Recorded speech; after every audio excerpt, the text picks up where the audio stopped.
मेहर में भाण जी हथियारू खुद खिलाफ आबाद करण हारिन सियासी तंजीमुन पारा एहतजाज किया वियो। इन हवाले से वीडियो लिखते मौजूद है मंजूर महसर जी मंजूर।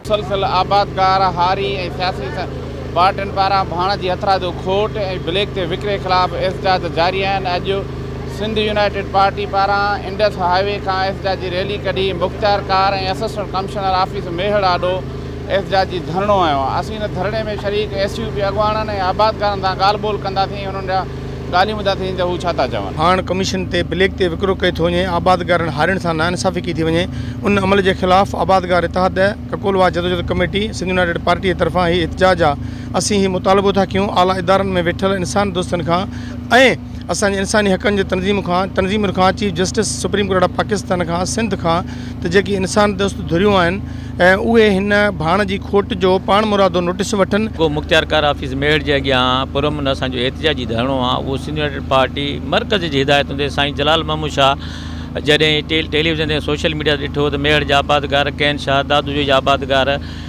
भाण जी ॿोरी जे लाइ परेशान, साईं जलाल महमूद शाह असांखे हुकुम कयो त तमामु ज़िले जी क़यादत मुतहरिक थिए ऐं हिननि ते नायल हुक्मराननि ते ऐं चूंडियल नुमाइंदनि ऐं डीलरनि ते केस बि दाख़िल कयो। जंहिंजी असांजो 2 ॾींहं पहिरियां ज़िले सदर मोहतरम सिकंदर सोडर वकीलनि सां गॾिजी सेशन जज दादू वटि पिटीशन बि दाख़िल कया हिन करप्शन खोरनि जे ख़िलाफ़। असां आबादगार आहियूं। 50 जहिड़े ॿार हिते जेके वेठा आहिनि वीचारा 50 जहिड़े ॿार जेके नंढा आबादगार वेठा आहिनि उन्हनि खे तव्हां 3 ॾींहं ॾिठो त बाईपास ते केॾी तज़ील करे इहे पर्चियूं ॾिनियूं वयूं।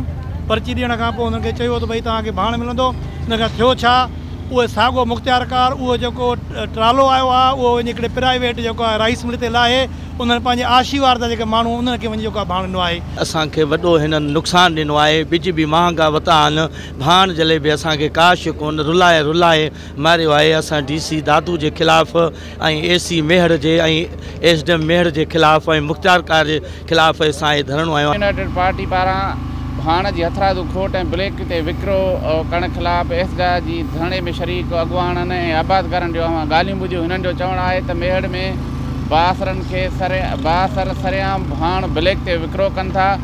आबादगार सख़्तु परेशान आहिनि, सारियुनि जो फ़सुलु न थी सघियो। हिन वक़्तु कणिक जो बि खेनि भाण न मिली रहियो आहे। हिननि घुर कई आहे त मेहड़ ऐं दादू में जेको भाण जी हथियारू खोट आहे ऐं भाण जो ब्लैक ते विकिरो आहे उनजी जांच करे मुलवस माण्हुनि ख़िलाफ़ कार्रवाई करे आबादगारनि ऐं हारियुनि खे रिलीफ ॾिनो।